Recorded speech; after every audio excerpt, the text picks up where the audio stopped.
What is up, everybody, and welcome back to another episode of Drawing with Jack post holidays. So glad to have you here with us. I am your host and friend Skip Marazzi.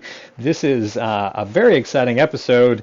Welcome to Bipolar Rodeo 5 with stand-up comic Bobbie Whitney, who I've noticed actually you no longer go by the Bipolar comic. Is that correct? Actually, I'm cutting back on the stand up and working on, myself a little more, Okay. which is about where I cut things off, when I decided to try this. The I don't know. It just Well, had a little rough. Oh, go ahead. I'm sorry. Well, the whole you getting into doing stand up was for that same purpose, right? That you were working on yourself and you were like, well, I haven't done it, so I may as well do it, and that will get me out of my skin and my shell. Um, so cool. So you're not giving up on it. You're more getting into the reason that you were doing it. Yeah. You know what? I think I really delayed any kind of progress I was making because I was so fixated on this crap. I'm not crap, but Well, doing something, but you wanted to do something besides work on yourself. So focusing on doing stand up instead of focusing on yourself was an easy way to do it. Is that what you're saying? exactly. And Okay. I mean, it the whole year was weird, man. Of course, about the The broken let's leg. say, yeah, The yeah. being that held up like, it's fortunate you weren't a horse or you would have been shot earlier this year. Yeah. Well, I think the problem is I was so using this to blunt my emotions. I mean, Hmm. come on, man. I I was injured. I should have been the most depressed man in the world. And I probably would have been if it weren't for the meds. Fair. But I I realized What's when up, Aaron Casbia? Welcome I to Drawing with Jack, here with Bobbie Whitney on the Bipolar Rodeo 5. Actually, it turns out we're off the ride, so that's how complete the journey is. Looks like yeah we have Jack yeah. signing on as well. What's up, Jack? Here with Bobbie Whitney. Good to see you guys. Good to see you guys. Bobby, Yo, sorry to interrupt. I just want to welcome everybody to Oh, the show. I yo. I got more the merrier. All right. That's exactly Yeah yeah. our mentality. Yeah, let me bring down everybody by recapping my year. No, I mean that's. I'm glad that you're excited to do that, guys. If you missed the announcement at the beginning, Bobby says he's taking a step away from doing stand up to focus this year on self improvement. That's Hell where the yeah. conversation is going. Self improvement is always a good thing. But you were saying Oh, you were so focused on doing the stand up, you should have been depressed because your leg was broken, but then we got cut off. Well, I mean, it's a distraction basically. Okay, I I have had so much trouble with my emotions, and all I was doing was trying to be, you know, the guy. I always had to be on, and I'm probably doing it a little tonight. I mean, uh, but I mean, when I lost my therapist, what was that? I think November. Not long ago. I think the beginning of November. That was just one leg of me, trying to heal myself. And when that got taken away from me, I didn't realize how messed up I was over that. I couldn't grapple the idea that I was feeling, sad, Hang grief. on, you lost your therapist, like they passed, or you no longer No, able to no, go see no, them? no, Okay. no. No, Sydney, who I've been seeing since I finally started taking my mental health seriously, which was, I don't know, not long after COVID hit. Hmm. Um, she, bless her heart, man, she really helped me out. and got bombarded by me sending my YouTubes to her so that, we could parse out, what's wrong with me. And so it was like a year of really not making any progress. I know. And so, yeah, I went to an open mic the next night. I probably would have had, I don't know, pretty much as much time as I wanted. I mean, I was there early, and it was a really big Thanksgiving thing than it was last month. Hmm. And there were a lot of people coming. I was there early, and I wound up going on early. Weren't a lot of people there. The people who were seated at the bar really didn't give a shit about, a comedy show. As I understand, sometimes Michigan can be like that, right? They didn't show up for the comedy. There just happens to be comedy going on while they're there at the bar or eating establishment or wherever it is. Well, yeah, I'm not insulted because, I spent enough time in New Jersey not to become a total jerk Buckeye Ohioan to to be insulted by you assuming I'm a Michigan. Oh, But okay, I got you. I got you. um, no, I mean, I wrote something that I thought would be funny. I I I started to do it. I did. It didn't land, and what hurt me was it was the other comedians who were sort of like, blank facing me on that. And I No kayfabe for remembered. you, huh? So yeah, I remember that the day before my last session with her, I was pretty much, frustrated over not feeling accepted by all the local comedians because, you know, part of my of my closing for a little while was, I'm sort of off-putting, and I Well, really, yeah, I really feel I was that way, and it I I didn't get much further than that first little bit, and I had to hand up the mic. I went to go sit down, uh, and next guy came up, and I I went years without crying until Sydney got in my head, uh-huh. and uh, yeah, I cannot stand to cry in front of a human being. That's even worse than me sitting alone, trying to. And yeah, I ran out of that bar like a scalded cat, man. Uh, But you so it the took me. big thing is you got in touch with your emotions, which is a progress, I'm sure, from your therapist's point of view. Yeah, but I really probably could have had my near epiphany uh, journey to New Jersey to face all those ghosts, and maybe come back and process the feelings I had. But I had things to do. My next step was to do stand up comedy, to challenge myself, and damn, I got diverted down a road that I really shouldn't have tried. You know, Is that how you feel um, about the I last year of being a stand-up? Feel like you shouldn't have tried at all? uh, You don't feel like not anything good came out of that not for you?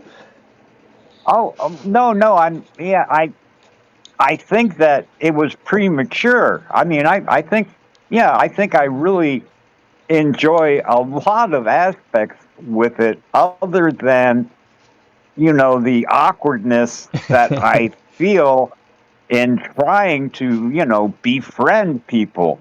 Yeah. I don't know, and it probably comes across as a little needy, you know. Aaron and I were actually having this conversation yesterday, I believe. I was explaining to him just how like I feel just so weird being among the humans on this planet, and I think that he was empathizing with me on that too. Just some of us who are called to different lives don't get to live the regular lives of other people or feel that way. So I definitely understand where you're coming from with that. Yeah, I mean, There's those who create, and and then there's those who Consume. just watch that. Yeah, consume. Yeah. Sorry, I didn't mean to cut you off, my man. No, that you said it better than I was gonna. I was Okay. floundering for the last word I because all I care about is the creation part anyway. Yeah, me and Aaron sometimes are like a set of twins, where one of us is partially not able, and the other person can pick up where we're not able. So I guess that's good that we work together often. Skip, I Yes, have to sir. tell you, I meant to get here earlier so that I could tell you I can only be here for an hour. Okay. You have a special like holiday event? You don't have to have a Steve. reason, of course, but I'm asking. Yeah, like something I have to be ready for tomorrow. Okay. Something I have to start getting ready for tomorrow. Wow, that's quite a big thing that you have to do. Thank you for letting me know, Bobby. We will be hanging out as long as you would like to. But yeah, Jack, thank you for that heads up, so that we'll know. We're getting really sorry close. that I didn't tell you You're all good. beforehand. We, I'm sorry. this in between the two holidays, this isn't real time anyway, right? Like we're in some sort of like fairyland right now. Right? So Exactly. the standards and events that we would normally come to expect in our lives, from what I understand, and this is me being, a little bit autistic, like it really upsets me that it has to be this way. But the longer the years go on, the more I'm like, well, the rule of this week is that nothing makes sense and none of the rules apply, and that's the new rule. And so since that's the rule, I feel a little bit more comfortable with that. So no, it's all good. Thank you for you traveling and whatnot, I imagine, right, to see your mom and Getting ready to, yeah. Gosh. And also like some stuff that the roommates are doing too. Fun. Why does it sound like someone's taking a bunch of photographs? Oh, that's me. I'm actually out on photo shoot right now. I'm trying to do a thing at the same time. I mean, you guys think that that I only exist in cyberspace and that I'm artificial intelligence. So I sometimes have to put in background sounds just so you believe that I am a real person. Got you. I'm hearing those background sounds for sure. Sorry, dude. Oh, my bad. So I'll get to guys. Let's take 5. We'll finish the shoot when Jack goes off the air. So. No, I'm just playing.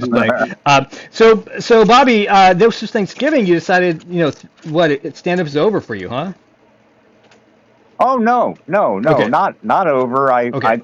I think I'm gonna stick with probably just the Thursday night cantina, mostly, comedians that I've gotten to know a little better, and that's once a week, Thursdays.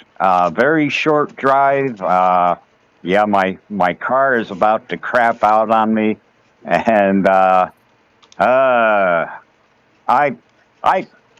I got a question about the oh God, now I can't. I need to cut back on the weed. Okay. Question about what car is about to crap out? What kind of car?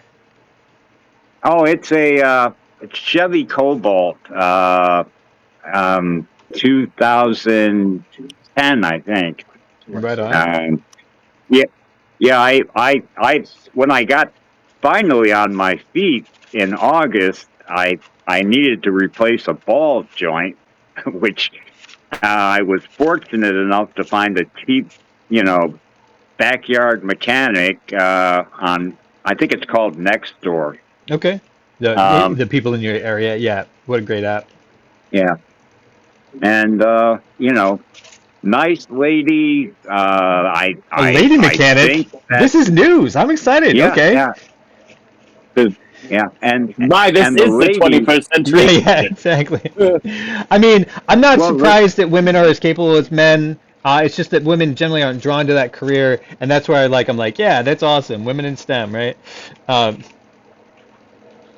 Well, I mean, she did bring a dude along. Okay. I assume because she As a was going chaperone. to meet a guy Yeah, and then who be she crawling didn't under his know. car and hanging out in a space for But hours. Yeah. Whoa, but whoa. but her old man, I swear I have seen pictures of people, with track marks on their arms and skinny and yeah, that was that dude, Oh, man. well, yeah, you don't want to Whoa. mess with that guy because he is already ready to throw down. He came ready to throw down. Yeah. So yeah, I definitely, other than her not being the correct gender for me anymore, Okay, right, uh, yeah. um, You're like, actually, the guy with I was a the little. Well, I mean, the junkie I didn't find appealing either. right, So well, yeah, you're like, I that's mean, way too many problems to be involved with, but Too many. but so you're going to the no, local thing. Sorry, you had your car replaced recently. The ball. Please continue. I kept cutting you off. My bad. oh back in August I got that repaired. She said, you got some other shit happening here, and I go, I can't do anything about it Yeah, right now. yeah, exactly. What do you want me to do? It's like, lady, look at I mean, what do you Yeah, want like, from do me? you see where I am? I got you off of next door. What do you think? This shit happening? Come on. But, no, I mean, I had just had to replace the battery just to get it on the road I remember you after, going through that. Yeah. yeah.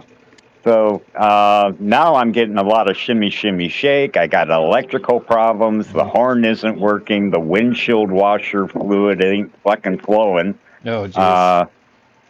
Uh, um, I and yeah, I mean, I get a feeling that eventually I'm going to have to AAA at home. Oh, I know what my gripe is. There you go. Okay, crowdsourcing. Okay, Okay. um, some lady is frickin' an asshole of a human being. I can't remember what she said. It was some racist shit or something, Okay. and Yes. she got crowdfunding for like $1 million because I don't know. uh, No. because People love she was racists cause for some reason. celebrate. Yeah, in America, unfortunately, right now, racism is on the rise. Not on the rise, but it's just people are putting up No, with it where they definitely it shouldn't be. Um, but this, because the powers that be, and they will be replaced soon. People Um, love racists. yeah, well, when you have any ability, if you have no power in your life and you have nothing going for you, you have to shit on somebody because you're not no bringing value no to your own life, and the easiest way to do it is to race, gender, sexual orientation, some flawed, quote unquote flaw that you can find in someone else, and you can find a group of people to hate, and that makes people feel better about themselves, which is just dumb. Like if they would just apply themselves and do stuff, then there's no reason to be racist. You can add value to your own life instead of degrading other people. And that's my Right. soapbox. And back to Bobbie Whitney. Anyway, so she got crowdfunded, huh? I fucking hate racists, dude, and yeah any ists, right? oh, Like you're just gonna start judging people based off of qualities that they have no control over. Like, come on, man. Like luck of the draw. Like you're like now I'm superior because the dice rolled in, my favor for this time in history in this location in the world. Like, Right. anyway, it's stupid. So, are you mad because you can't get crowdfunding even though you're a regular guy who doesn't hate people on the regular? yeah yeah no traction whatsoever. There's medical that you know I I'm of the opinion there is no blood stones to his blood. Okay, and what are you going to do? Put him in blood? I can't understand. Everybody else, is it? I cannot either. Yeah, I can't. Sorry, No, Bobby. you, you can't get blood from a stone as far as massive debt is concerned. Yeah, that's true. You Yeah. know, unless I had a spectacular uh, crowdsourcing thing. Those things that isn't going to happen. All I wanted to do was either get my car on the road or get another hoopty, you know? Right. Yeah, and that's the thing. If you get a hoopty, you're always buying into the same problems or different problems. You just don't know what they are, right? Yeah, and Oh, yeah, yeah. the people who are doing well are the ones who are spreading a lot of hate or have just a lot of time to be mocked. I think that's the one. So you count yourself lucky, because that's the thing with the people who are making a lot of money is generally they're lolcows. The people are just milking for the sadness of their life, and they just want somebody that they can mock. Uh, so, I but no, mean, my oh, go ahead. I'm glad that you decide to like dial it in a little bit and only focus on a place that's close to where you are and where you have friends at, because that's really, I mean, that's more of where it's at, right? As far as like getting involved with stand up is, if you're doing it to self exploration and self express, and you want to be it's for the sake of community, focusing on that sort of thing makes a lot of sense for you. And it's more reasonable than aspiring to all the things.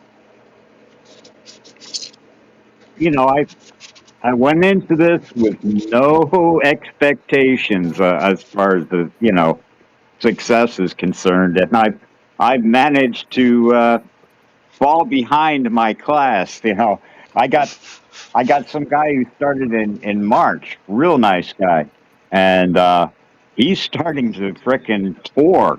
I'm like, damn.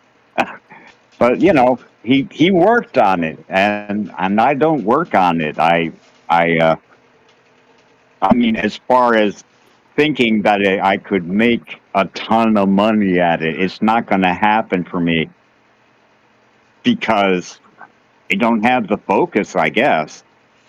I mean, Very honest of you to say so. Yeah, well, I mean, it's up to everybody, I believe, to pick their own level of involvement. Life is very much Fight Club, yeah, but or Project Mayhem rather. Uh, yeah, I was just doing way too much of it when I decided to step back a little. that's probably good I thinking. mean, yeah, and once a week, who knows? Maybe I go out and try to socialize on my own, which is a bitch. I Also, mean, also true. Also true. I mean, I I could stand it for a while. I went last Friday to a place with the young crowds, and I just there's a pinball game there which I love to do because when I was a kid I could shut out the whole outside world and just concentrate on beating the damn machine, Right, right. which probably is the reason why I'm a compulsive gambler. you know, Because you one had of that my same satisfaction. well, yeah. I mean, yeah, beating the game definitely, and not thinking about anything else other than the game, and and of course, being able to express at least a little anger at a machine. um, Well, it's yeah, socially sort of an acceptable to do emotional so. outlet. Yeah, yeah, exactly. I understand that.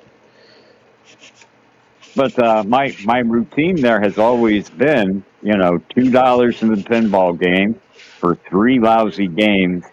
My God, if I told you how much it was the first time I played, uh, I think it was a dime. Oh, gotcha. Oh my gosh. Right.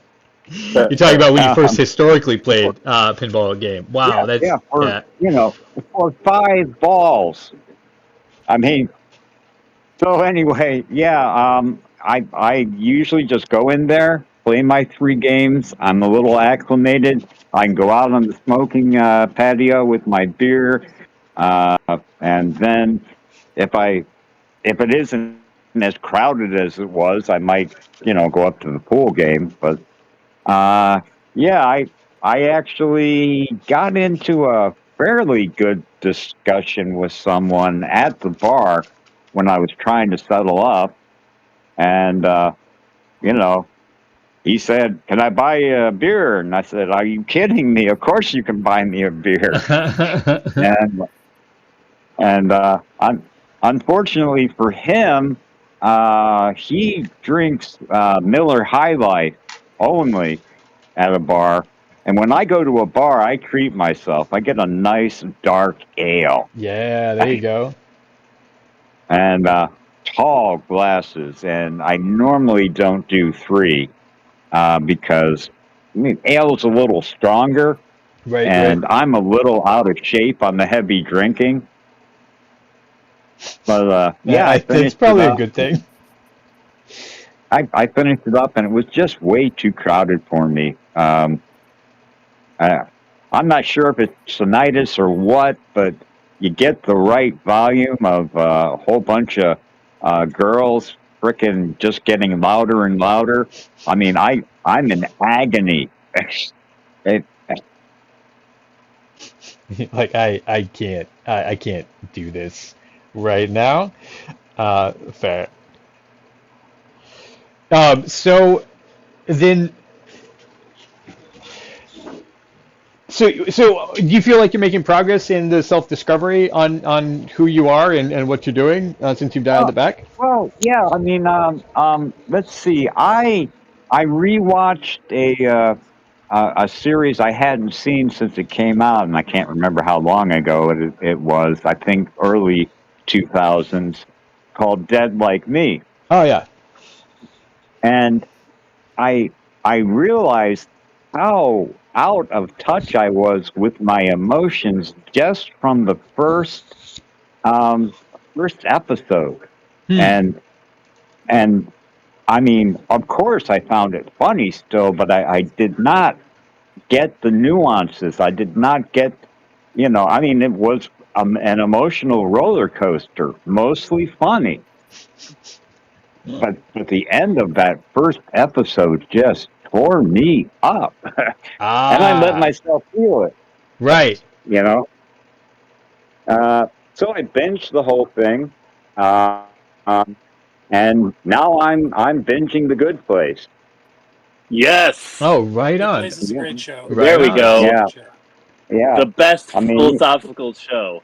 oh God, yeah. Uh, I mean, I don't know about that, but it's a good show. Jack, what's your what's the what would you Well, say is better than as far as a philosophical show? Because it is a really good philosophical show. I would agree with Aaron. But what would you recommend over that Um, since it is so good? uh, Philosophically, I mean, a show that explores philosophical concepts like on their face, you're not going to find anything outside of a kid show. Like only children's shows really explore philosophy like as openly as The Good Place does. I mean, The Okay, Good so Place is like so it is peaking that like, way, but yeah. I like mean, but it doesn't go if real you deep. Is that what your qualm is? well, no, it's that it's like too like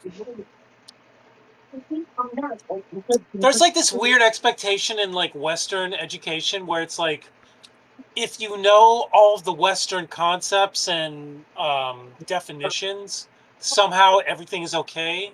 Oh, I And gotcha. like The Good Place suffers from that like As in terribly. knowledge somehow makes it like Exactly, you like got it now knowledge is since you have the somehow words. wisdom. Yeah, there you Yeah, go. and Okay. not because it says that explicitly, but just in the way that it like presents the knowledge, and it's like, oh, now we've leveled up because we know the definitions, which is like very Socratic, and I get that, but it's just like no.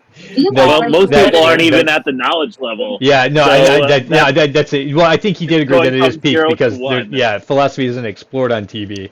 But yeah, you would like to have seen it, yeah, not you want it shown, not told. like a show that like Today, levels I went up. down Plato's cave. Yeah, like a show that levels up from The Good Place is like any Star Trek, but like Okay, probably fair, fair. Star Trek Next Generation or Star Trek Voyager or Star Trek Deep Space I Nine. see, because you're talking they explore concepts without giving you the definitions of things, but making sure that you Well, they understand the do, experience.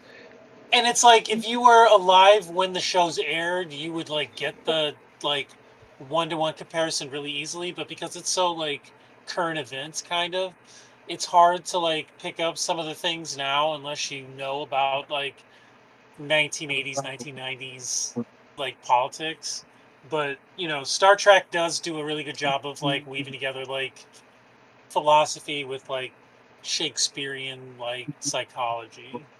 I think better than The Good Place I think does. That's fair, and I don't think Aaron would argue with you at all on the philosophy of Star no. Trek being. Yeah, But you talk about a current show that is very popular, and then also taking that. Okay, I got you.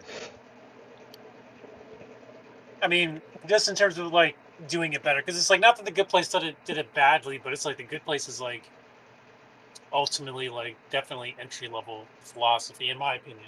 Just in my opinion. Yeah, I remember seeing parts of it. I think I was watching the first season, and then was reminded of the movie from the '90s called I Heart Huckabees, which kind of had that same sort of thing going, where it's like all these concepts in it which are cool, but like not necessarily lived out, right? And so okay, that's interesting.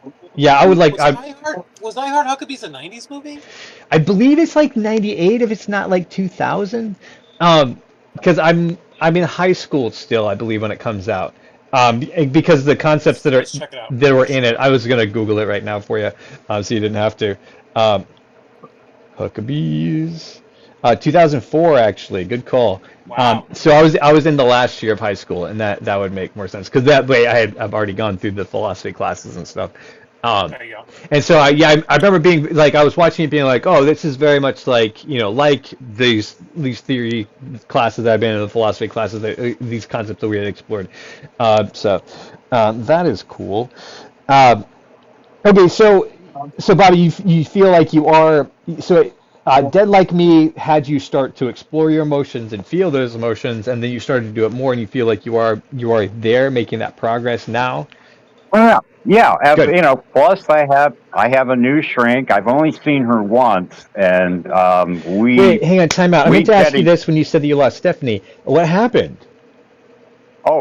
Sydney. Sydney, I'm sorry. She took a teaching position down at Bowling Green State University, Oh, and so she had to stop her clinicals.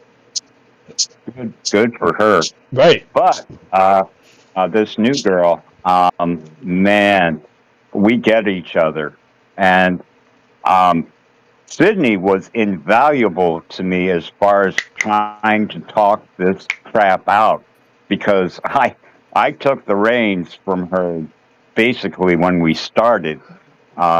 She is into, I think it's EGMS. The first thing she wanted to try was me staring at a metal ball on a metal stick. Are you talking about EMDR? The eye movement desensitization? Okay. Yeah, okay, I got you. Yeah. And, okay, how do you feel? I don't know. Where do you feel it? When I had something, I said, I really don't know, and I couldn't do it.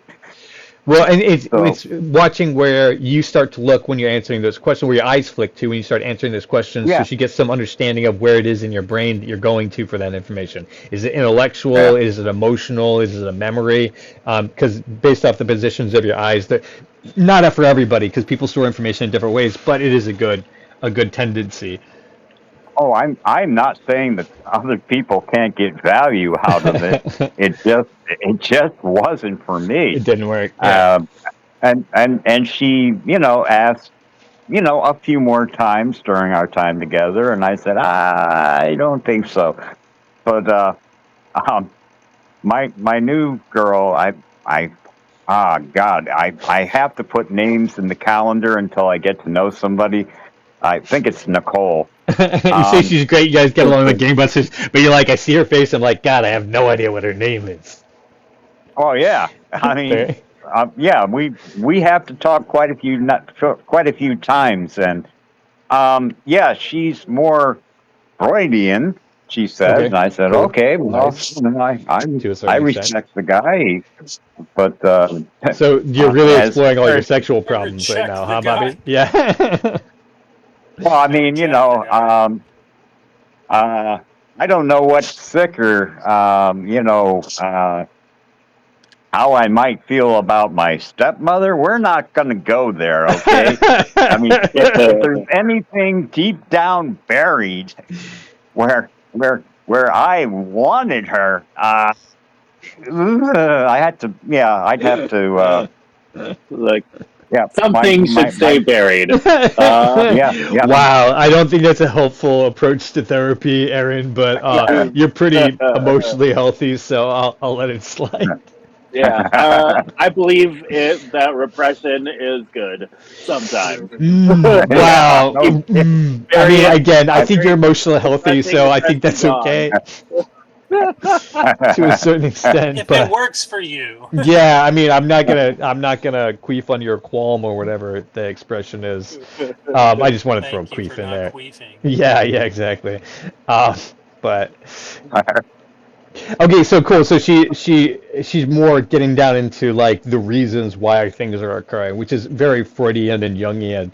Is that things don't come out of nowhere in your psychology. They have roots, they have basis, and they're attached to where we've come from and our experiences.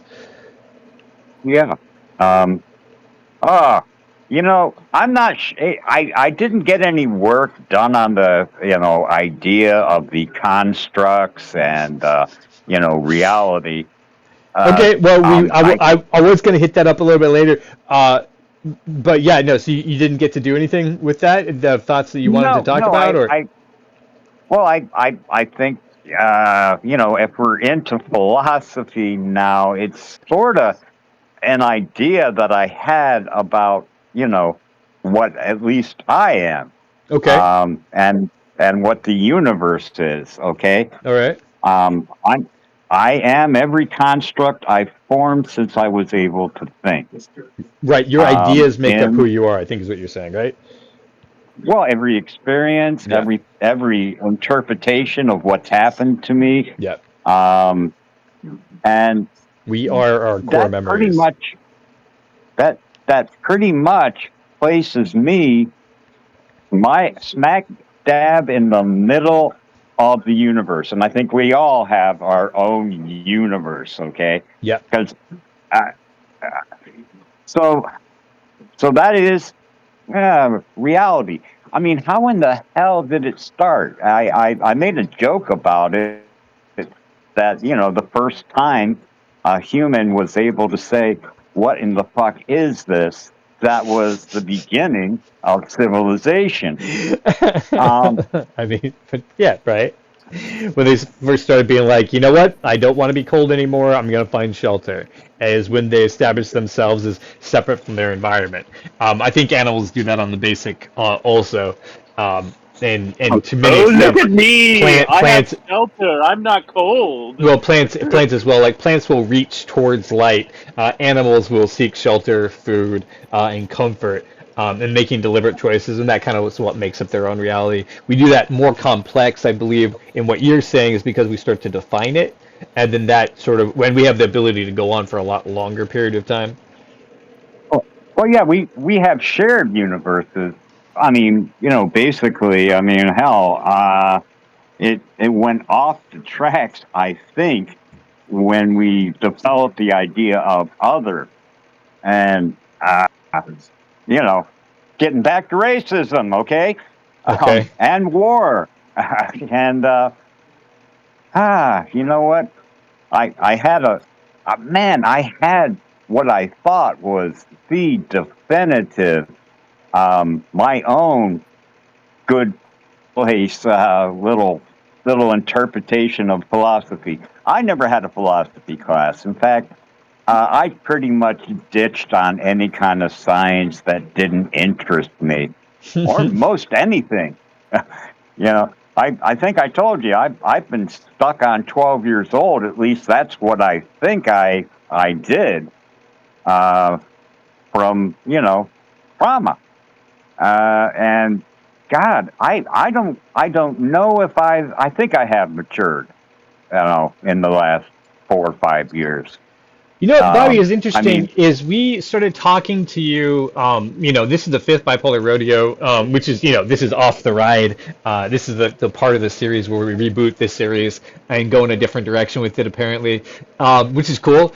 And but like with you, I just from the first time I talked to you until now, I feel like more I'm talking to an actual adult. Where I think the first time I met you, I was like, this guy is all over the place. Uh, and I only have brief contact with you every couple of months, and so I think even in the last like 6, 7 months, I'm like, it seemed you seem to be in a much calmer and happier place. Although, granted, you had just broken your leg. I think that when I first met you, the world and the universe was against you at that time. And so I'm sure that you are probably in a different space emotionally than you were. But yeah, no, it definitely seems like you are you got your new smile, you know what I mean? And you're wearing it as a metaphor still, and literally. baby. I gotta tell you, yeah, I see the picture of myself, and that is the weirdest ass fucking smile. I, Well, it's not about emotion. It's about revealing the teeth. So I mean, fair, different goal in that smile than normal. So that's awesome. I mean, I'm just celebrating with you the progress you seem to be talking about too, where you feel like you have a better grasp on what's going on internally with you. well, I mean, just having that meltdown over the day after Sydney, it just told me that I got a lot of more work to do that I just haven't been doing. Hmm. Um, Oh, and I'm sure she was a close friend of yours, right? Or like a parental figure that has left you again, right? So the emotion of dealing with all that. maybe. I just thought, yeah, I it was also routine. I knew Okay. every 2 weeks at 2 o'clock I would Uh, see and talk to her and get everything that I thought would, out of my head that I needed to and get some feedback. And I mean, she sure as hell didn't say drive hundreds of miles and years back in your past to face demons. Uh, that was all me, baby. You're like, look, I want to show you where this all started, and that's that's understandable, because I'm sure there's a lot to get through. Me personally, I am absolute shit at talk therapy, because my conversations always go, "Hey, how are you? Oh, I'm good. How are you? Good. Anything you want to talk about? I'm good." Well, why are you here Oh, then today? I don't know, man. I guess I'm gonna go, Uh, so good on well, you is what I'm saying. ah, Good on you for being like, you know what? It's time. I need to unburden myself. yeah, and I think we're going to be a good fit. This new girl, That's awesome. Nicole. Nicole. Oh, hell with it. I'm going to look at my calendar. Oh, okay. So her name, Uh, I thought we were agreeing her name was Nicole, but now we found out no. that I'm not sure at still all here. still not. What the hell is it? Okay. Oh, here it is. I don't see her till the 13th. Yeah, Nicole. Okay, nice. So you did know. You did know. Um, Well, well, well, then Part of you did. deep down in your subconscious, yeah, you already knew the correct answer, which I believe is actually the case. And that's one of the things. That's why one of the reasons I have not gone to therapy as an improviser is that I began to realize that once you start poking your psyche, that if you just listen to your own responses, you find out fairly quickly what you actually do think. When someone says, whatever, and you give a knee-jerk response, and then you follow it up by like, oh, that's not what I really meant. You need to pay attention to your knee-jerk response because your knee-jerk response is what you really meant. Whether or not it's socially appropriate or it's what you think how you should be or if it's how you want to be, when you responded, anger or sadness or whatever, what frustration, or in Aaron Cosbill's case, when you push him, when joy just pops out all the time, you kind of understand who you are instinctually, right? And so, but like so you do know the answers inside of you. And therapists are really good if you don't have the ability to do that, or a way of understanding how to do that.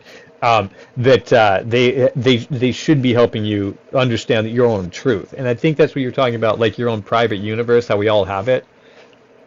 Yeah, yeah. But man, there was some deep shit after that, after what I did, what I said, or it could just be the pot. I don't know. Wait, do you feel like you mean the night that after you like broke down and then you talked to Nicole afterwards? There's some deep stuff. Or Oh no, the whole construct reality thing. Oh I yeah, said, damn, that's good. I should write that down. you should Well, always write it I down. should have. Well, here's the thing that is true, right? I don't know if you have siblings. I have six of them, and each one of us have a very different experience in the same household that we grew up in. We had the same parents, all of us, and we have an older set of siblings that we were all like a year and a half, 2 years apart. Then there's a group that has, that we have a lower set of siblings, 10 years, and they're all about a year and a half apart. But all of us have come away from meeting, our parents and hanging out with each other and being raised in religion, and we all have very different reactions to that. And to me, that's absolute proof, right? That regardless, you could be raised in almost exactly the same environment, and the universe that you form from that environment is going to be vastly different from everyone else around you. Oh yeah. I mean, first, first fuzzy thing you see is definitely the what the fuck is this? Yeah, You know? yeah. And even before words, we start to have favorites, right? We start to have preferences and tendencies. And according to science, as far as they can see at this point, as they've been studying babies' brains while they're developing, the only reason that we have preferences is because we do. There's nothing special. We're not predisposed to them. It's what we have the option to choose, and then what we do choose inside that. Well, damn, I wish I wrote that down. You really, Bob? We've been talking about this off and on for a couple of months. You keep messaging me about, yeah, I gotta tell you this thing about constructs. I'm like, I want to hear about it. But yeah, It was balls on, man. Maybe it'll spark back up. I don't know. all right. And we have lost Jack. He did say an hour. He was just peacing out Yep. quietly. So that was 45 minutes that we're in. But that is all right. Um, Oh, go ahead. no, I was just trying to get it back on track after that. Uh, the idea for you of this self exploration, the coming to understand yourself, and one of the things I think that we've talked about here is rather late, and not really, but it was kind of like latent for you, is coming into like same-sex relationships, right? Which is not really a thing that you had expressed through the previous 60 years of your life. No, I mean, I well, shit. I don't know if I told you everything about what messed me up when I was a kid, and I don't think it's possible in 2 hours to tell you the truth. Okay. Uh, You can tell me as much of the but truth as you want to, or as little, depending on whatever you want to do. Yeah. okay. Well, okay. We go to the dead mom at 4. We go to the crazy bitch at 5. Mm-hmm. I do remember those things. Yeah. And after 3rd grade, my dad got the promotion to plant manager. Very nice house that we moved to.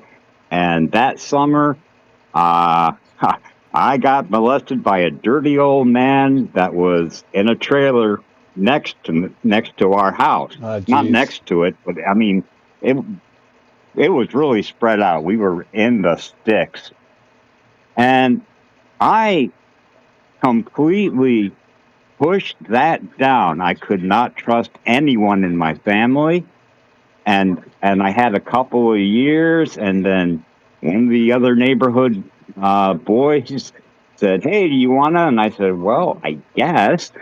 And I wound up getting in trouble with Emily. I discussed it with her daughter, who also said she was shit raising her. And Emily being your stepmom, of course. yeah, but yeah. And she said, yeah, she hated homos. Gotcha. Okay, so so let me try to unpack this just a little bit, just so I make sure I'm understanding. So it's something that's done to you that you don't want, and you don't have anybody to talk to about it, and then you start exploring it on your own, and you find it is something that you do enjoy, but now you have no support or anyone to talk to about it at all. And you said a few years older, 10, 11? I was 12. That was 7th grade when everything just Gotcha. the whole stack of cards just collapsed. Gotcha. So she's upset at you, and you have no safe place to talk about it, and now you have to repress everything and push it down because you're not allowed to share who you are. And speaking of siblings, older brother, 18, and he's gone through the same shit as me. I understand that. So did my sister, and I wouldn't tell him what was going on because she was on a warpath with everybody over me. At least that's the way I felt. And I wouldn't tell him. And the dude picked me up by my throat. I passed out. And when he set me back down, my head bounced on some hard tile in the hospital for 3 days. And we never talk about it. And I think that's why I was pointing to me being stuck at 12. I think the moment my fucking brain hit the floor, that was it. Yeah, that's a pretty hard pause, psychologically and like actual brain damage wise. You were in the hospital for 3 days? Oh, I'm sure there was. They didn't have they didn't have jack shit back there for well, he's out of it. He's not dizzy anymore. We'll send him home. Wow. Yeah. Wow. Right. Yeah. That they're like we're lucky he's still alive. Yeah. And that was all because she found out about you and this other boy. I'm not going to go into the particulars. Well, I was just that's something I haven't really shared. I didn't share with Sydney. So, sorry, I wasn't trying to call you out. I was just trying to understand. But but like it was, you're not allowed to freely speak, in so much so that you will be hurt if you are. You will be hospitalized if you speak, and be honest, right? Like that's the message that's sent to you at 12. I'm pretty sure. Yeah. I mean, yeah. So yeah, and then it takes you. Yeah, okay. And the only reason I'm diving into into this with you is not to like reveal your secrets on the show or to like call you out, but you're not the only one, Bobbie. Like that's the thing. Like I'm calling this out for everyone. There's a lot of people who feel like they don't have the ability to speak because they had violent parents who wouldn't allow them to speak. And because of that, now they have trouble socializing with anyone else around them because, from what they understand, is when you tell the truth to people, you might get the shit beat out you, right? 12-year-old me, I was able to hang on to him until he wore me out. I was class clownish in high school. But I did try to do things that,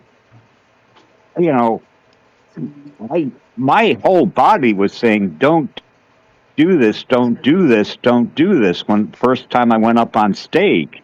and I never really got over the idea that I think I told you the whole perfectionist in me couldn't find, complete joy in singing or acting because I would always feel you messed that up. You messed it up. You are shit. And anyway, yeah, I lost that spark sometime after high school, and it was all job to job to job to job. Did you And feel then like I wound up in Cleveland? right as a you felt like you were drawn to performing and acting as a kid, and that was also beaten out of you at that time? No. That was something that I had, sort of a mentor. I was a freshman. He was a junior. He said, "Why don't you try out for the play?" He was a jock. I was, just some scared kid who was, always trying to make people laugh. And I got a part, weird ass part. Actually, I played 2 morticians for my director. Morticians? They were like, well, I've got the perfect. I'm typecasting you. You seem like a mortician. Well, no, I got it from the tryout. When he handed me the part, and my brain said, "Okay, well, I'll give him blah blah." I did my best. Oh my God, you probably have never seen those old black and white Dracula movies with Bela Lugosi. No, I have. I will cut in some because there are probably some people in the audience who have not. Van Helsing, a most distinguished scientist whose name we know, even in the wild of Transylvania. But yeah, no. So you gave me your best Bela Lugosi? And he said, "You're my guy." And I said, "Okay." That's fun. And, oh my God, I'm glad that we met, but there's a divergent path where you went and did that for years instead. But yeah, the next mortician was two years later, I think. I remember Mama, and that's the name of the play, correct? There was a character called Peter Torkelson, and I didn't like the one line with me being discussed as Little Peter Torkelson. It was in the script, okay? But yeah, he was a Norwegian with a stammer. Okay. Do you know how hard it is, to at least try to do what the director thinks is a Norwegian accent, and on top of that have a speech impediment? The Norwegian accent for me would probably be the most difficult part, only because I haven't heard so much. I'd probably end up sounding more Swedish than Norwegian, which is slightly a slight insult to those pale-skinned folks up north. But yeah, no, the speech impediment. Yeah, that's a fun one. Probably because I already have one. So I have to try not to do that while I'm on stage. Oh. Well, but it was a challenge for you at that time. Yeah, and choir. I think I told you I went to Europe on this voice, which is shot to hell now. Right. But I took less and less risks over time. I withdrew more and more from people, and then I wound up moving back here after being gone for 30 years, and a frickin' plague hit. You're talking, of course, about the pandemic, COVID, which that shut everything down right as you got there, right? Mm-hmm. And I was famous for geographical clues. If I get moved, I'll be fine. If I just get another job, I'll be fine. I'll have that. That's very true. I remember feeling the same way. Yeah, and I'm unfortunately leaving that phase of my life as well. But yeah, if I just got a new girlfriend, I would be fine. If I just moved to a new place, I would be fine. If I just changed jobs, I wouldn't run into the same problems at that new job that I had at the last one because it was those guys who were the problem. It wasn't that it's me who's having that. So Uh, I think most of my finger pointing has gone towards me rather okay. than anybody else. There's Okay. something wrong with me. This might fix me. You know. Oh, that was the goal, is that you were hoping that the situation would fix the internal internal. Well, how bummed do you think I was on the way back from New Jersey going, well, that was sort of good, but it didn't fix me. It didn't fix. Yeah. I'm just going to take a pause real quick and point out that this is a behind the scenes Cox in Space podcast here, drawing with Jack. As you saw, we got some drawing done today. But if you want to find out more about what we're doing as the next year progresses, check us out, coxinspace.com, coxinspace.com. That's going to have all of the animatics that are coming out up there so you can see the development of the show. It has all the artwork that we've done, ways to contact us, ways to get in touch with all of these shows that you can check them out. So check that out. If you want to find out more about Aaron Cosbiel, you can at theprofessorofcomedy.com. Book him for shows, find out where he's playing, see some of his clips. I believe you have some clips up there, don't you, Aaron? Yes. Sweet. So you can see his stand-up. And if you want to check out Bobbie, good luck, because he keeps changing his name. I think Bobbie Whitney is where you can find him now, right? Oh, let's go with that, okay? Okay. First time I went up, I developed, well, a couple months before that, I developed who I would be, and that would be the bipolar comic, and that would be how I would be introduced ad nauseum. Right. Then I started to do some around town, and I got introduced as Bob, the bipolar comic, and then Bob Whitney, the bipolar comic, and I said, okay, well, I guess that's over. And sometime during my recovery, I decided that, you know, I was going to take my name back, my nickname back that I lost when I was in first grade because those demon girls.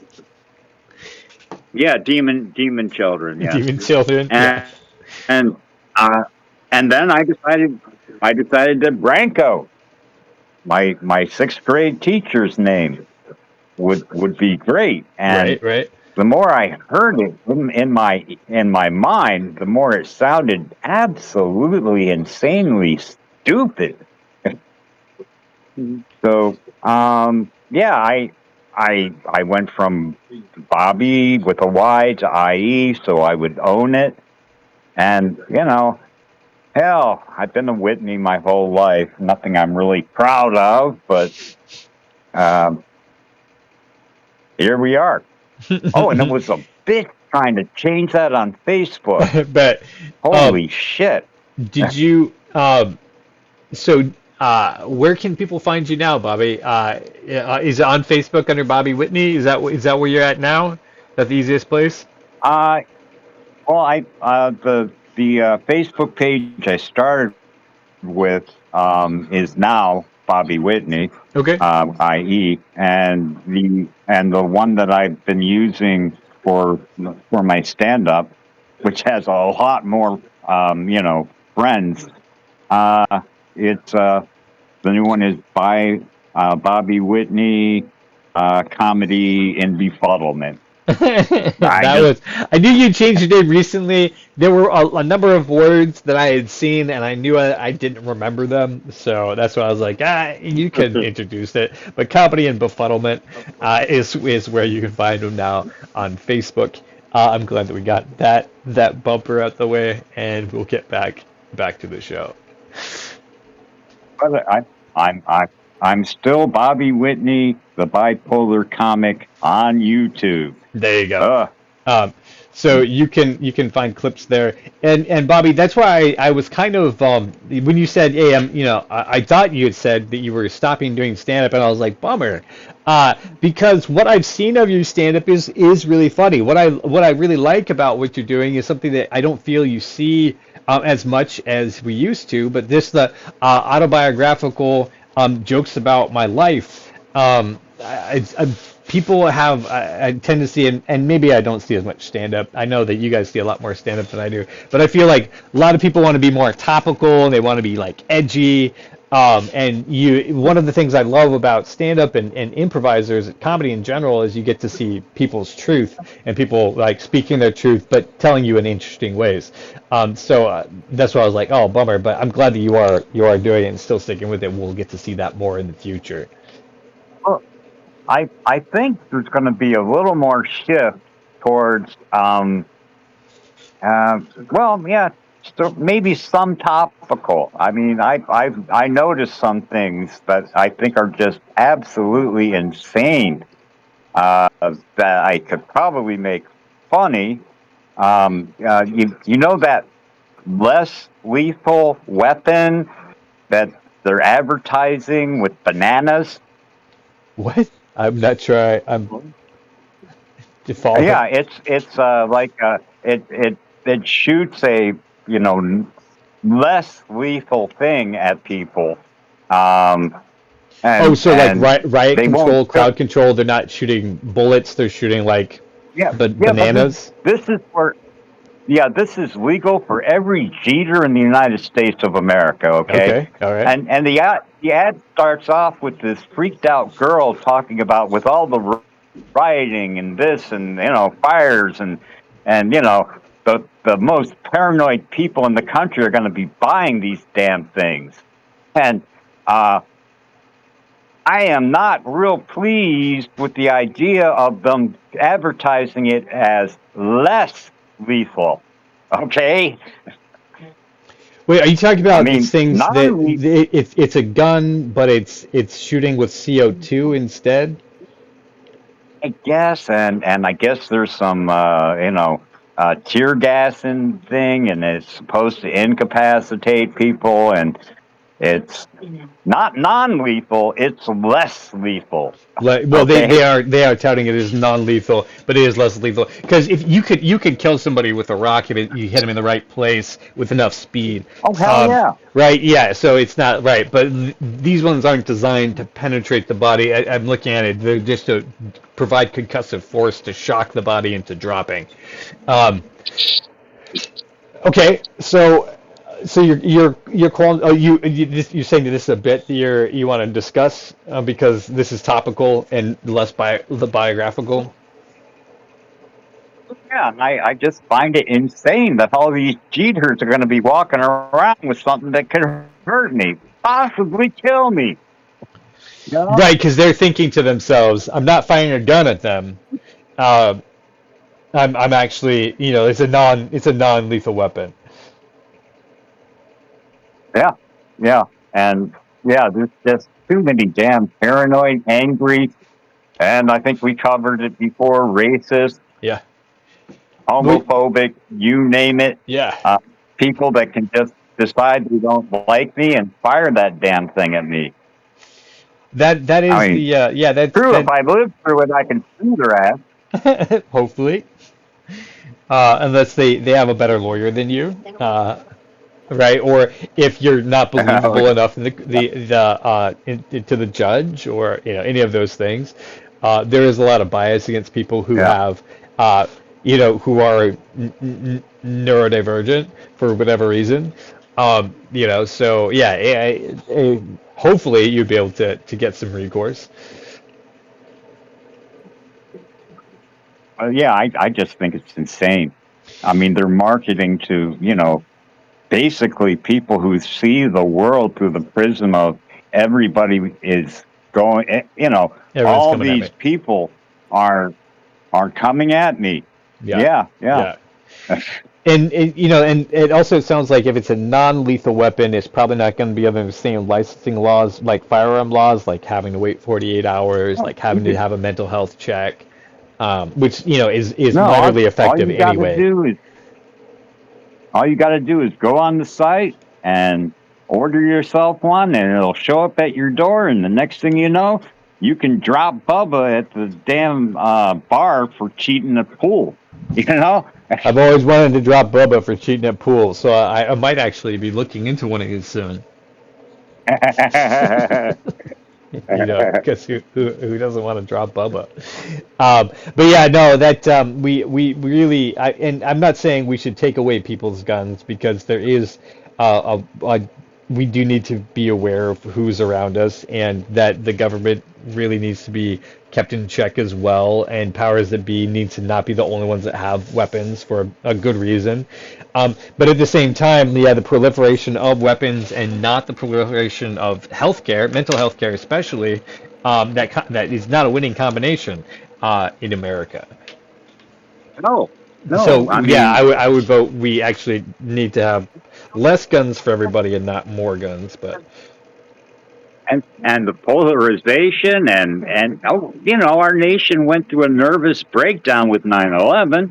Right. I mean, which they haven't fully recovered from, and it's only been exacerbated by people who thrive off hate. 100%. So why don't you pick up your phone? I'm gonna take this. So I don't know. I mean, Bobbie, where are you? That... There's somebody else there talking with you. Oh, I'm sorry. I kept the TV on. Oh, I got you. Okay, I got you. That would explain what they're saying. Because I was like, man, that'd be a weird thing for just your friend to be saying in the background unless they were on the phone or something. Okay, I'm with you. You're good. Okay, well, I turned it down. Yeah, too much weed, right?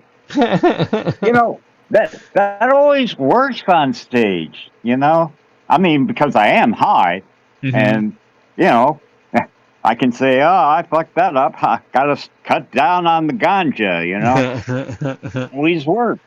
It's a good bit. I mean, the truth in comedy is there. Everyone is like, yeah, you are. We can tell. We smelled it when you came in too, or whatever. But yeah, it is a good bit to pull that.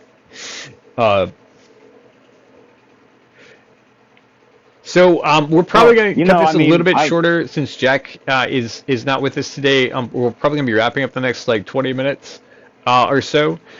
Okay. Yeah. Yeah. I wasn't even sure about. I woke up early and I'm like,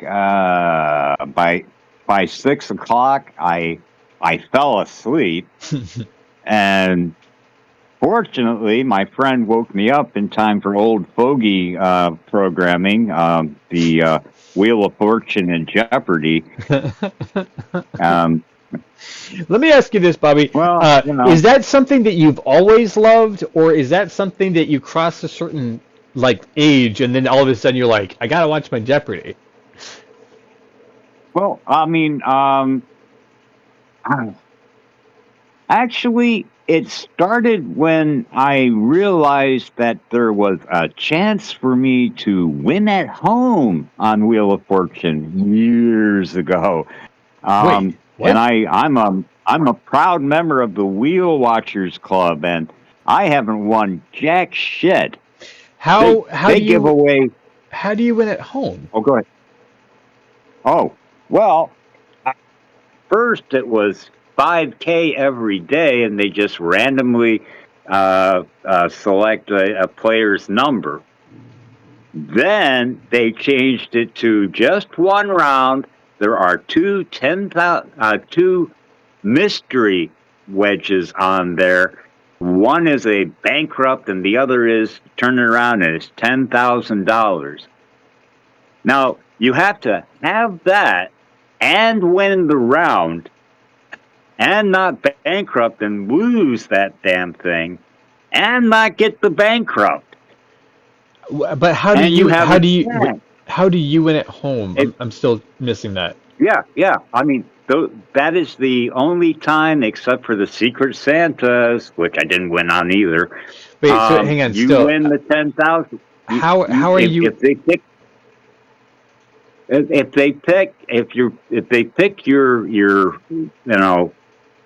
Now initials and some numbers That's an behind online it. thing, right? Well, yeah, they used to announce it right then. Now you have to go to their Wheel Watchers Club and find out what the initials were. And sorry, not this time.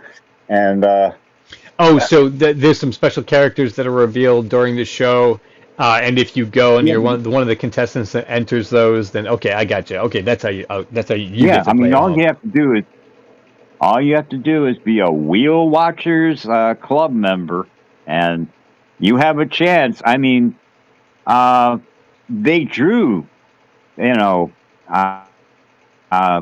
numbers and letters, whatnot, for every damn game, for every person who took away some money, and that was, I don't know, 15 days every year.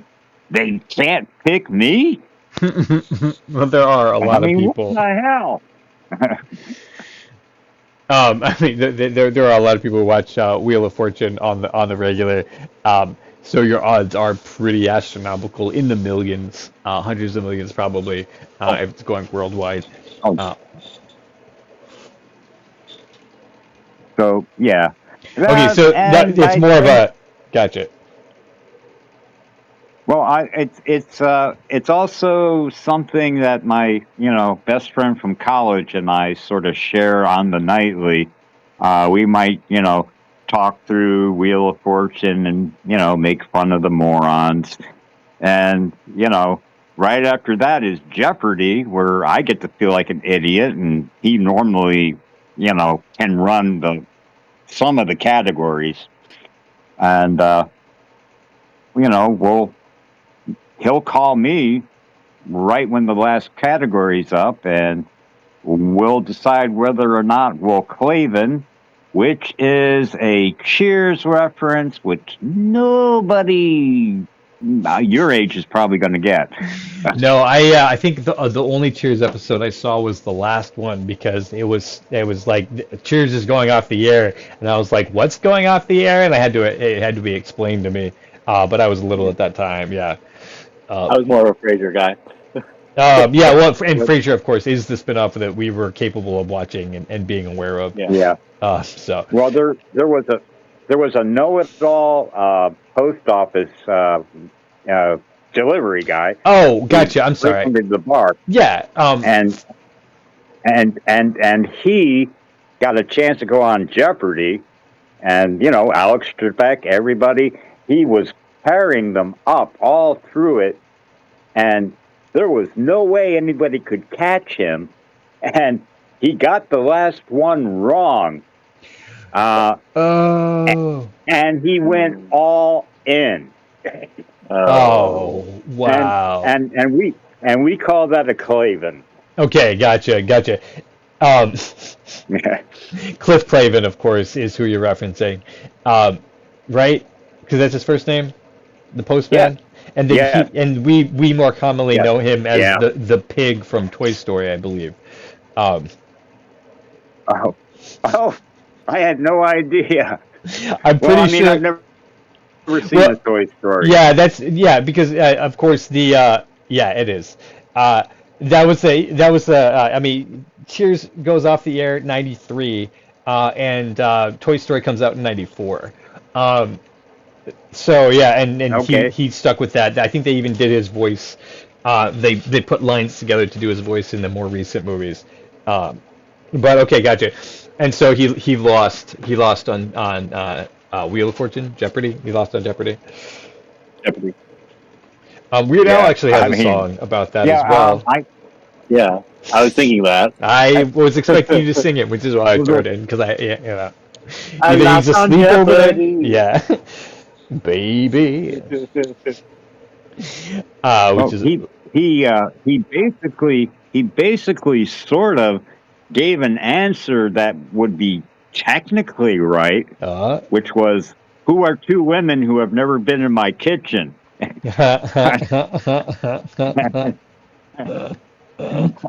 mean, okay, well, that's technically correct, right?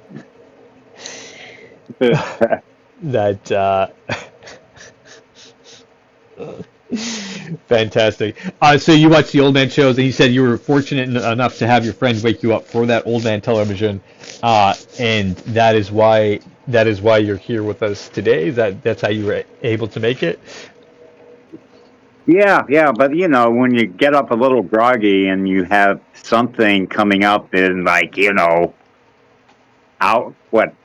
Yeah, let's see, yeah, about an hour and a half. Mhm. No, it ended at 8. Yeah, I only had a half hour to prepare for this. So Oh, you notice my preparations here.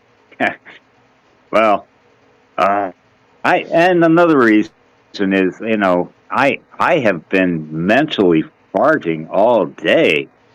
do you think that's from the mental beans you were eating recently? The what The beans? mental beans you were eating? Is that what's causing the mental farting? Ah, whoa, okay. I didn't set that Ah, joke up well all at all. right. Yeah. Or the mental Yeah, yeah, cabbage you've been pairing with all that. yeah. Mongo just pawn in Game of Life, sir. Right? If we're Uh, gonna talk beans, all right? right. Or farting. Yeah, yeah.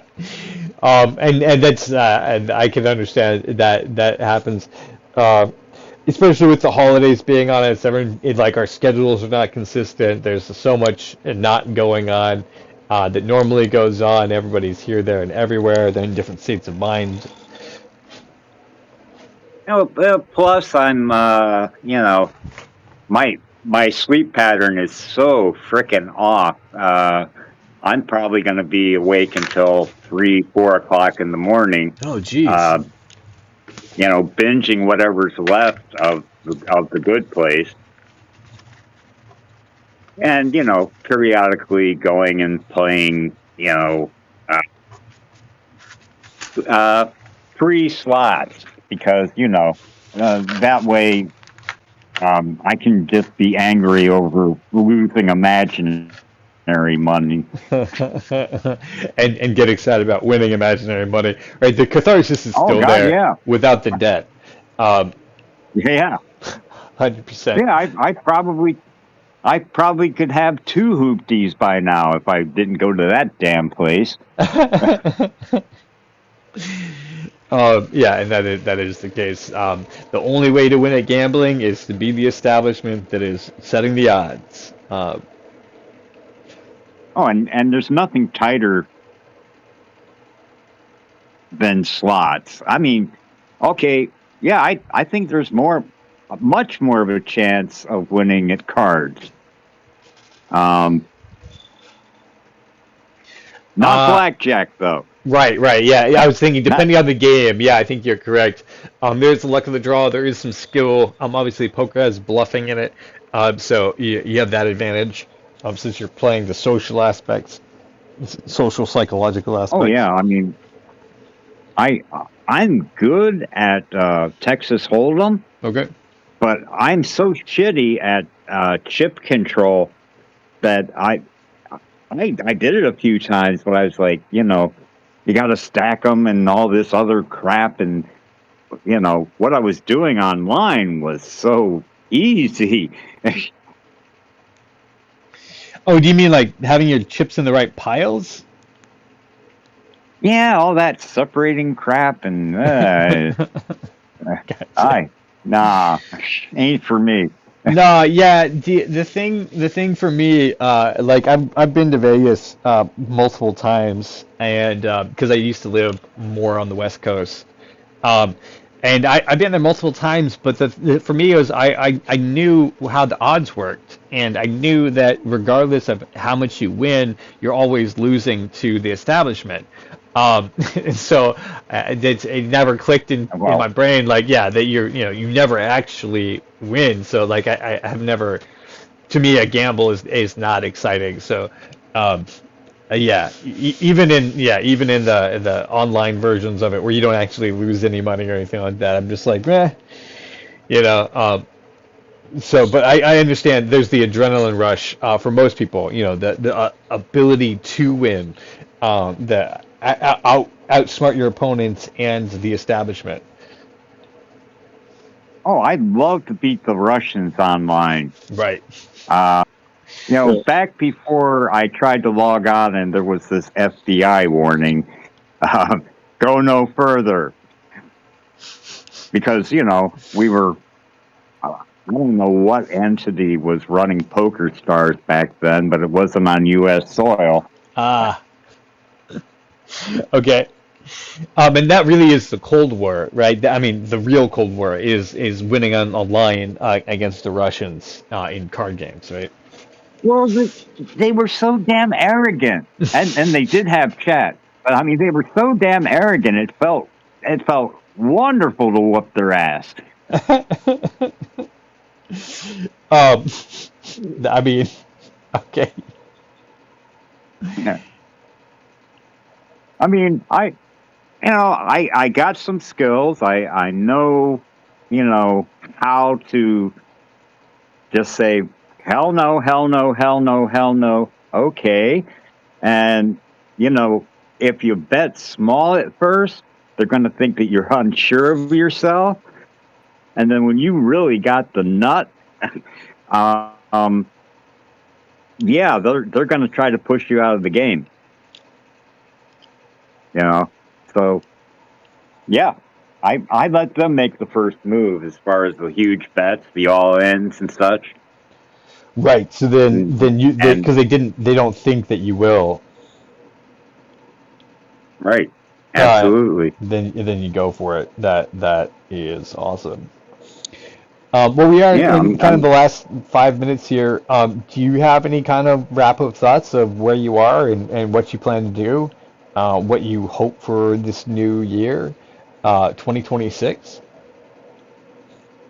Well, I'll tell you, I don't often do it, but I was I had this one thing on Facebook that said how your year will go in 2026 based on what movie was number one when I was 10. Okay. And the second place, which I would have preferred, was 2001: A Space Odyssey. Okay. But I got Funny Girl. Funny Girl. Funny Girl. Neil Simon I am not ready. Yeah. I'm not ready to go through that shit. Streisand? I mean, look, I believe it is. I think it is Streisand who's in Funny Girl. I mean, yeah, the surgery, I'll never be able to afford that. The wardrobe alone, Jesus Christ. I mean, I hope to be funny, but I'm not quite ready to go around tallywhacker list. Wow, that is hard to say, man. Wow, the whole concept. There's so many other things you could have said, but tallywhacker is an interesting one to have used for sure. Yeah, well, just try to add an extra syllable on it. Yeah, exactly. So the tallywhacker, yeah. It's not the easiest. For sure. So you think that you might make part of that? You might this is the year that you really nail funny, and perhaps not the girl part. Yeah, and and balance it with my mental health, which obviously still is a work in progress. Then nobody can rain on your parade. Yeah. Yeah, that's was that a Barbra Streisand reference, Aaron? And nobody can rain on my parade. Oh my gosh, American Beauty that's where that reference is for me because Tony, I forget her last name. Yeah, is singing it. Anyway, so that's awesome. A year full of coming to understand who you are and continuing to understand what funny is and be more of that. That's what you're hoping for this next year. And too much of last year not focusing on trying to understand myself better. It was just you got to write this, you got to write this, you got to write this, you're and rewrite this. Oh my God. I think I told you about my script writing. But yeah, I was fixated on something else that got me out of what I was trying to do all those years. And like I said, it was too early. Now that I have this year under my belt, I see no reason not to do the occasional, open mic. But Right, since you're doing it, you know you have some friends there now, right? And you're beginning to be at least, if not accepted, like recognized, right? well, I mean, everybody knows me. But I think part of me also shares too much too fast about things that I think I am. If you go into a room and say I have social anxiety, so what am I really saying to them? I'm saying be gentle with me or something like that. It's Right. not. It's again off-putting. Well, some people can see that way a lot because people don't like men with sensitivities or weaknesses. They feel like they'll bring the tribe down somehow, which is not true. Understanding yourself is always a better position to operate from, so you get less surprises. Unfortunately, we are out of time for tonight. Thank you so much for being here with us. Thank you for getting us off that ride of the bipolar rodeo, Mr. Bobbie. We do really appreciate having you. Hey, mother. Yeah, coming on. And guys, this is Cox in Space behind the scenes podcast. Sometimes drawing with Jack. Here with Aaron Cosbeil, the professor of comedy, Bobbie Whitney, the Adventures in Befuddlement, and I'm your host and friend, Skip Marazzi. We are going to be signing off for tonight. Thank you so much for listening to the show this far, and we hope you have a very happy new year, and we will be catching you soon. Bye. Bye, Skip, and bye, Doctor. Bye.